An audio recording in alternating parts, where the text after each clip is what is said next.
I grillini teorizzano la democrazia digitale ma non rispettano la volontà popolare quando ci sono milioni di persone che sono andate a votare come in Lombardia e Veneto.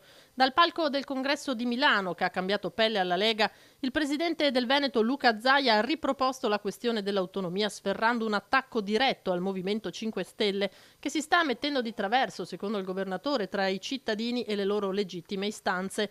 Decidono loro, ha detto, come perfetti dittatori. Il paese non può avere i grillini in mezzo alle palle. Io sostanzialmente ho detto la pura verità, nel Conte 1 sono stati loro i responsabili di non aver mai fatto l'autonomia, nonostante lo strepitoso lavoro del ministro Stefani. Dall'altro c'è da dire che davanti a un partito che professa il fatto che il popolo deve essere messo in primo piano, il popolo deve essere rispettato e ci mancherebbe, deve essere così, il popolo veneto che per 2.328.494 veneti è andato a votare al referendum è totalmente non ascoltato. Allora dico, questa non è democrazia, perché la democrazia è un'altra cosa, è il rispetto della volontà del popolo. Autonomia, ma non solo, nel programma della nuova Lega di Salvini che stacca con il passato, con la Lega Nord di Umberto Bossi e si proietta a livello nazionale. Siamo quelli di prima come prima e non è che abbiamo celebrato funerali, è stato un adeguamento. Fra l'altro c'è anche da dire che quello che si è concretizzato oggi non è altro che quello che sta accadendo da anni, nel senso che